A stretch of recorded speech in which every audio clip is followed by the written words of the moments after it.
Hey everyone, welcome back to the channel for yet another exciting video of stuff and things. Today I'm going to talk about my LT project, my LSLT project that I have been saving for the winter, and I'm still saving for the winter, but it's going in a different direction. So it's still an LS block, except this one's aluminum, and I'm putting the LT1 heads on it. And I have a supercharger to go on top my LT4. Now, I've kind of always been thinking that the LT4 supercharger was kind of small for what it is, and it works really good to make low-end torque, but I figured maybe it was time to get a bigger supercharger. This engine's gonna be a 416 cubic inch. My heads are ported. The supercharger snout's ported. I was gonna send it off to get race ported, but I thought in my head, I'm like, well, it's already going to be a pile of money to, send it all down to the States, get it ported, bring it back. And I don't even know, like they say they're good for 1,000 rear wheel horsepower, but at this moment, it's already a heat pump. Like after 2 hours of driving, the thing is you can't even touch it. It's glowing hot. All superchargers are really heat pumps, but some of them are better, some of them are worse. My initial thought was I wanted to get the Magnuson 2650. Everybody's getting them. They're a beautiful unit. They work great. But what else is there on the market? There's the Whipple, but I can't get the Whipple in a Z06 style because my pulley system is kind of unique. It's between a Corvette and a Camaro. So there I am. I absolutely need the Corvette, and then I need to either shim the pulley out or get an offset pulley, which is what I did for my current setup. So, I don't know, one day I was on Facebook, just kind of cruising around, and I found a shop down in Connecticut that had two Edelbrock TVS 2300s on the shelf. Now, it was a steal. They've been sitting there forever. They were overstock. I called the race company, Genetti Racing it was called, and yeah, they're just overstock. It's a discontinued unit. You could still get parts of them. You could still rebuild them. And then I said, well, the Magnuson's a 2650. This one's a 2300. It's definitely bigger. If I put a smaller pulley on it and spin it faster, it's definitely going to make the boost I want. So let's look into this. So that's what I did. I did some research. And believe it or not, Edelbrock 2300s, there's not a lot of info on them. Like, I think I found maybe 3 videos on YouTube. One is just one guy doing a review on this specific one that he doesn't really talk about. He just says, it's a good unit, and he put it on a Mustang. And then another one I saw was on a 403 LS, but it was a stage 1. It was just the small pulley. And a couple forums here and there, but I found nothing on the internet about these. Absolutely nothing. There's some stuff about Magnuson 1900s, and Magnuson 2300s, but I don't know what happened between the, it kind of just seems like between the LS9 and the LT4, there was a couple superchargers that came out that just kind of dropped off the market.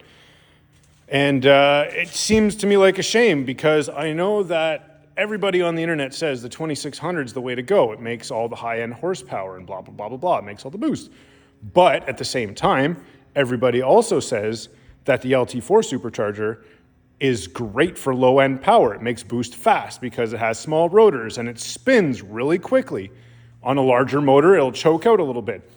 So in my head, something in between a 2650 and a 1740 would be the best. You'd get a little bit of the both worlds. You'd get smaller rotors that can spin up faster, but big enough displacement to make the high-end horsepower and boost you want. So when I found the 2350, how could I say no to it? So in the end, we're going to unbox it. I just got it today. It's sitting here. I took off the straps and the staples, and I haven't even opened it yet. I'm really excited to open it. This was a steal, like a steal. I couldn't even believe it myself. Now, obviously I live in Canada, so guess what? I got to pay duties. I got to pay taxes. I got to pay shipping. I have a conversion rate that's absolutely disgusting. But that being said, Magnuson, Whipple, and Edelbrock, any one of those 2650s would have cost me $14,000. My money, Canadian. This thing, brand new in the box, shipped to my house, set and paid, cost me $5,400. So even if it's a touch better than what I have now, I'm winning. Like I couldn't get a used LT4 supercharger for under $2,000. And then my supercharger, I was going to send down to a porting place down in the States. After shipping it there, shipping it back, the porting cost, I think it was going to be close to the same price. So for the exact amount of same money, this is why I bought it, I got a bigger supercharger. So let's dive in. Enough talking. I need to see this thing. Oh, another box. Okay. Now, I couldn't find, for some reason, this specific kit, I found it on Summit, which it said it's discontinued. And then the place I bought it from. The part number for it isn't even available on the Edelbrock site, so I couldn't even look it up on the Edelbrock site. These are supposed to be some kind of coil covers. I know they're red and they're meant to cover the coil, but I don't want that. Let's see what else we got. A nice green filter. It's too bad it won't fit my car. It's pretty. Some two-sided tape. So this is not the complete kit. So I think the reason why this was so cheap was because all I wanted was the bare bones supercharger, and that's what this is. There's a couple things to it. It didn't come with intercoolers, didn't come with water pump, it didn't come with anything. This is basically you put it on your car and you figure out the rest. There are kits with all that, but it's an extra $4,000.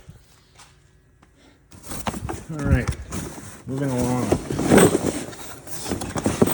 Oh God.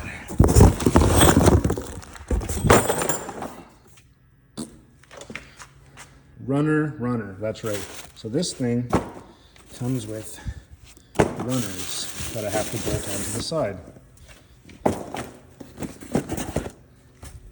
So there she is. Let me know in the comments if you've ever seen this supercharger before. I mean, I saw it in the pictures, but as far as 2300s, like, I've never seen this before. And it's gonna sound ignorant on my end. I knew the 1900 existed. I actually didn't even know the 2300 existed. Like, this was new to me up till last Friday. And when I found it, I immediately said, I need to research this. I need to find this. I need to find out as much information about it as possible. Is it worth it for me? In the end, I couldn't find anything, not a thing at all. So I just said, for the price, I'm gonna roll the dice. I went to ZP Grip Tech, ordered a smaller pulley. I'm gonna make it work, and I'm gonna go from there. All right, so if you guys can bear with me, I'm just gonna put down my phone for a minute, pull this thing out of the box, and then we'll have a closer look. All right, welcome back. So this is what we're looking at. This is the Edelbrock E-Force 2.3 liter supercharger. Now this is supposed to be a 3.5, but I ordered the 2.0 because all the boost. Don't really like this red in the front. It comes with these valve covers that come across here to cover the coils, which are gonna have to be black. I think I'm gonna paint the whole thing black because I don't like red very much. But it's kind of strange. I was really expecting something different. I kind of sort of thought it would have a lid I could remove, just like the LT4 one, but the entire unit is tucked underneath.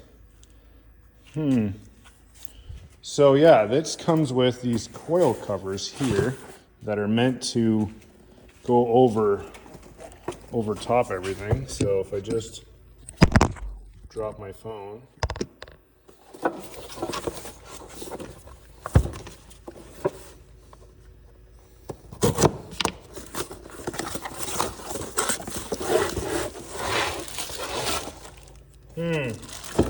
Okay, these are kind of cool. definitely gonna have to be black for sure. It says supercharged across them. I do plan on keeping them.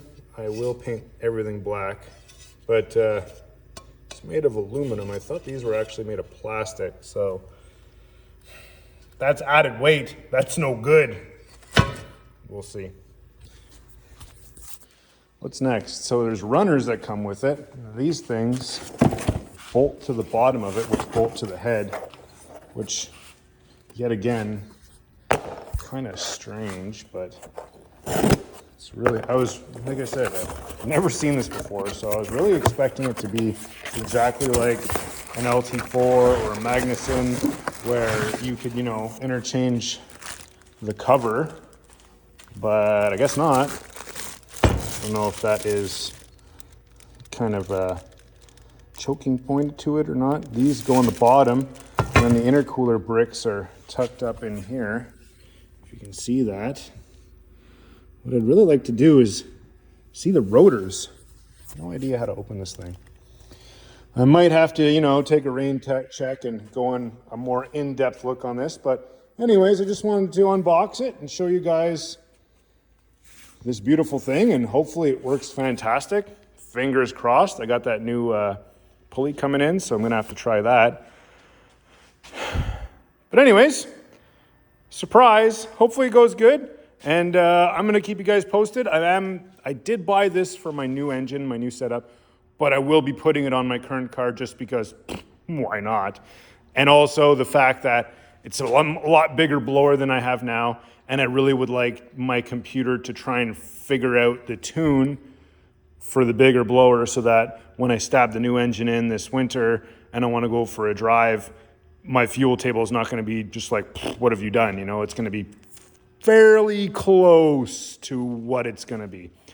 So anyways, if you've ever seen one of these, you have any comments, questions, or reviews, please get in touch with me. Leave comments below. I really want to know all about it, what you guys think about it. I'm super curious.